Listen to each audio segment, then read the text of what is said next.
Bismillahirrahmanirrahim. Assalamualaikum warahmatullahi wabarakatuh. Alhamdulillahirabbil alamin. Wa bihi nasta'in ala umuri dunya waddin. Wassalatu wassalamu ala asrofil anbiya'i wal mursalin wa ala alihi wa sahbihi ajmain, amma ba'd.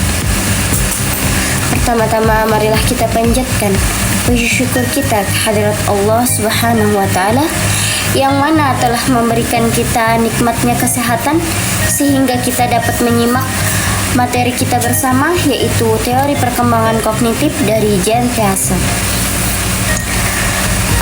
Di sini perkenalkan, nama saya Ahsani Hanifah. Di sini saya akan menjelaskan tentang teori dari Jean Piaget berkenaan kepada teori perkembangan kognitif. Langsung saja mari kita bahas penjelasan tentang teori perkembangan kognitif Jean Piaget. Jean Piaget adalah seorang psikolog dan etimolog asal Swiss yang lahir pada tahun 1896. Beliau wafat pada 1980. Beliau yang mengembangkan teori perkembangan kognitif yang mempengaruhi bagaimana kita berpikir tentang anak-anak belajar dan bertumbuh. Jean Piaget menghasilkan sejumlah karya yang berfokus pada perkembangan kognitif anak. Ia menghasilkan banyak karya. Di antara karya utamanya adalah sebuah buku yang berjudul The Language and Talk of the Child yang terbit pada 1923. Melalui penelitian yang mendalam, Piaget mengidentifikasi tahap kunci dalam perkembangan kognitif, yaitu perkembangan kognitif adalah teori yang menjelaskan bagaimana kemampuan kita berpikir dan memahami seiring bertambahnya usia. Namun, teori Piaget ini hanya terjadi pada tahap sampai 11 tahun saja, 11 tahun ke atas. Ke atas dalam kata artian, dia tidak membahas tentang bagaimana orang tua berpikir, karena pada umumnya manusia berpikir setelah tahap praoperasional formal itu dia sudah berpikir dengan matang dan dewasa. Makanya dari itu penjelasan dari Jean Piaget hanya berfokus pada 4 tahap, dan itu 4 tahap itu adalah tahap awal dalam terbentuknya seorang manusia dari kecil sampai dia besar gitu. Piaget berpendapat bahwa perkembangan kognitif hanya terjadi 4 tahap, yaitu tahap sensori motor, yaitu pada umur 0 sampai 2 tahun, tahap praoperasional, yaitu tahap 2 tahun sampai 7 tahun, selanjutnya tahap praoperasional konkret, yaitu terjadi pada 7 sampai 11 tahun, tahap praoperasional formal, yaitu terjadi pada 11 tahun sampai ke atas. Dalam kata artian, 11 tahun sampai ke atas adalah dari usia remaja sampai dia bertumbuh pada pemikiran yang dewasa. Teori menekankan bahwa anak-anak adalah pembelajaran aktif yang membangun dan pemahaman melalui pengalaman dan interaksi dengan dunia sekitar. Selanjutnya, Piaget dan teori perkembangan kognitif. Bagaimana cara Piaget mengambil teori perkembangan kognitif ini? Saya ada 3 tahap dan dari penalaran saya, yaitu Piaget mengambil teori ini dengan pengamatan kritis, yaitu Piaget menghabiskan banyak waktu untuk mengamati dan mempelajari perilaku anak secara berlangsung, menggali bagaimana mereka memahami dunia sekitar dari tahap awal sampai ia menuju remaja lalu dewasa. Tahap perkembangan ini berdasarkan observasi dari Piaget yang mengidentifikasi 4 tahap utama dalam perkembangan kognitif anak. Selanjutnya, konstruksi kognitif. Teori Piaget menekankan bahwa anak-anak secara aktif membangun dan pemahaman mereka tentang dunia melalui pengalaman dan interaksi antara seorang anak itu kepada orang lain gitu. Selanjutnya, tahap perkembangan kognitif PASE yaitu ada tahap utamanya sebenarnya hanya 3, yaitu sensori motor, mulai dari bayi yang belajar tentang dunia melalui gerakan, panca indera. Lalu kepada tahap praoperasional, yaitu anak-anak belajar menggunakan simbol dan mewakilkan objek dan situasi. Simbol dalam kata artian seperti contoh, anak-anak itu dia makan itu dia dengan simbolnya dia menangis atau dia menangis atau dia menunjuk bahwa dia pengen makan gitu. Itu adalah contoh dari praoperasional. Dia belajar berkomunikasi dengan orang lain menggunakan simbol. Misalkan dia suka, dia acungkan jempol, itu adalah simbol bahwa dia tidak suka dengan makanan itu. Dia menggeleng itu seperti ini. Dia itu tandanya nggak mau, karena anak-anak dari umur 2 tahun itu dia menggunakan simbol tersebut. Selanjutnya tahap implementasi atau praktek teori PASE dalam pendidikan, yaitu tahap pembelajaran aktif, yaitu menekankan pentingnya belajar aktif dan eksplorasi langsung oleh siswa. Pembelajaran aktif maksudnya siswa diajarkan bahwa eksplorasi seperti kayak pengamatan langsung secara lingkungan, seperti misalkan tadi itu adalah pengamatan langsung yang dikatakan oleh PASE sebagai pembelajaran aktif. Yaitu praktek implementasinya selanjutnya pengembangan kurikulum. Tahap perkembangan PASE dapat digunakan untuk merancang kurikulum dan strategi pembelajaran yang sesuai dengan kemampuan siswa. Misalkan biasanya tuh saya sering mendapatkan hal tersebut di seperti IPA, itu menggunakan teori-teori fisika sebagai pengetahuan mereka tentang hal tersebut terjadi begitu. Misalkan olahraga, kenapa olahraga dilakukan? Karena untuk menghasilkan keringat. Nah, keringat itu adalah hasil pembuangan dari tubuh yang digerakkan secara aktif begitu. Selanjutnya peran guru. Guru berperan sangat besar sebagai fasilitator, yaitu guru menyediakan fasilitas seperti misalkan praktek-praktek tumbuhan. Kalau saya dulu waktu SD itu praktek pengetahuan bahwa cahaya matahari itu ternyata berpengaruh dari pertumbuhan kangkung. Maka guru atau pengajar itu memiliki hak sebagai memiliki tanggung jawab sebagai fasilitator. Selanjutnya tahap perkembangan kognitif PASE dan pandangan Islam tentang tahap kehidupan. PASE mengemukakan 4 tahap perkembangan kognitif yang dimulai sejak lahir hingga dewasa. Dalam Islam pun ada juga pemahaman tentang bagaimana tahapan kehidupan yang dapat ditemukan dalam ajaran-ajaran Nabi Muhammad SAW, yaitu di dalam Al-Quran. Misalkan Islam membagi kehidupan manusia ke dalam berbagai fase, seperti fase anak-anak, kewajibannya, dan remaja, kewajiban remaja, dan dewasa, serta usia lanjut, dengan tanggung jawab dan kewajiban yang berbeda-beda pada setiap tahap.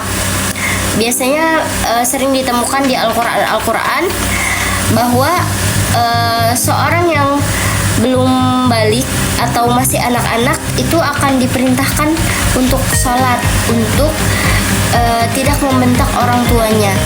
Di Al-Quran juga biasanya dikatakan bahwa hal tersebut itu patut diajarkan kepada anak-anak tersebut, karena hal tersebut adalah hal yang sudah sepatutnya diterima oleh anak-anak tersebut. Saya pernah mendengar waktu saya masih kecil bahwa orang saya berkata, kalau saya tidak mau sholat, saya akan dipukul di usia 8 tahun. Ketika saya beranjak dewasa, saya bertanya kepada orang tua saya, kenapa adik saya itu tidak dipukul untuk disuruh sholat gitu kan. Kata ayah, kewajiban memukul itu memang ada, tapi di usia dari umur 10 tahun. Nah, di situ adik saya umurnya 7 tahun. Nah, ayah saya membimbing, tapi kadang tidak melakukan hal-hal tersebut. Dan di Al-Quran itu kata ayah dikatakan bahwa jika umur 10 tahun tidak mau sholat, maka hal tersebut harus dilakukan, seperti dipukul atau dipaksa. Itu berguna untuk pendidikan, bukan untuk kekerasan.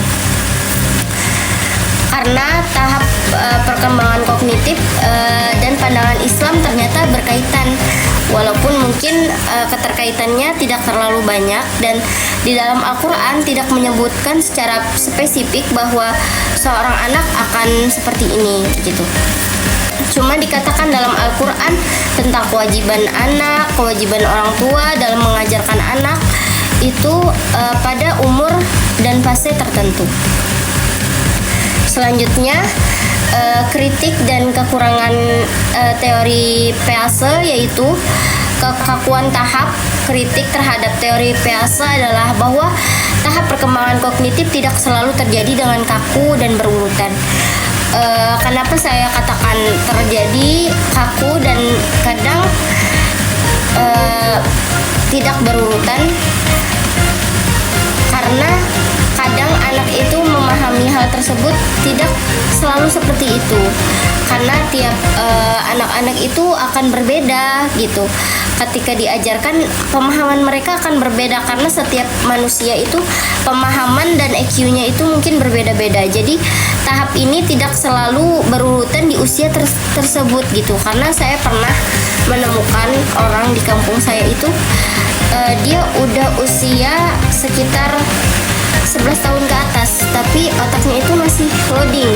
Kalau kita bilang itu dia sering ngelamun, dia sering susah untuk memahami hal tersebut begitu. Bukan berarti tahap kognitif ini tidak terjadi, tahap-tahap itu mungkin terjadi, namun terjadinya secara lambat dan kaku, sehingga ketika dari tahap tersebut ingin menuju tahap selanjutnya itu susah untuk dilakukan. Lalu selanjutnya, pengaruh lingkungan.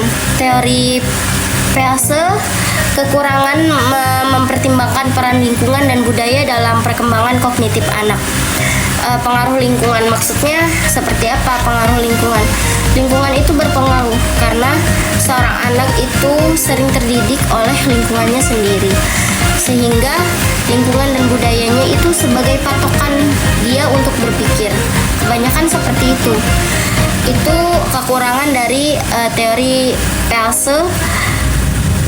Selanjutnya, perbedaan individual. Perkembangan anak-anak itu bervariasi, tidak semua mencapai tahap pada usia yang sama.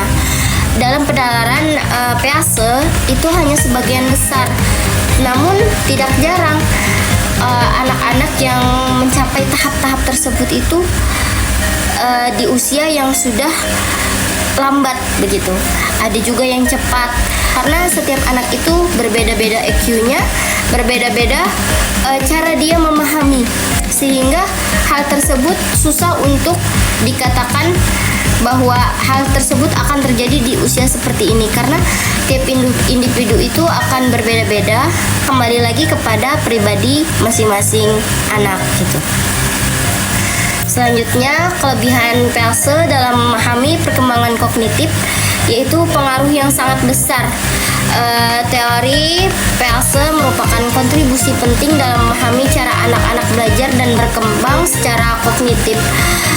Pengaruhnya sangat besar karena ketika kita mengajarkan hal-hal tersebut, itu akan menjadi tahapan selanjutnya untuk dia menuju tahap selanjutnya begitu. Itu akan membuka kunci untuk menuju tahap selanjutnya. Misalkan tadi anak-anak yang umur 7 tahun, 2 sampai 7 tahun, pemikirannya itu kan mungkin belum matang, sehingga ketika kita mengajarkan suatu hal itu akan menjadi kunci untuk menuju ke tahap selanjutnya. Kemudian perspektif baru, teori Peirce memberikan pandangan baru tentang perkembangan anak yang berbeda-beda dari pandangan sebelumnya yang lebih pasif. Perspektif baru adalah ketika anak memahami hal tersebut itu berbeda-beda, karena perkembangannya itu lebih aktif, sehingga ketika dia memiliki pandangan, dia itu berbeda-beda, sehingga memunculkan perspektif baru atau pemikiran yang baru. Oh seperti ini, oh seperti ini, karena otak dia itu aktif begitu. Dampak pendidikan yaitu implementasi teori Peirce dalam pendidikan telah mendorong perubahan dalam praktek pengajaran dan pembelajaran. Dampak pendidikan ini sangat kuat, sehingga ketika implementasi teori Peirce dalam pendidikan telah mendorong perubahan dan praktek pengajaran dan pembelajaran. Saya pernah mendengar bahwa pengajaran itu tiap tahunnya akan bertambah kurikulum atau sistem pembelajaran.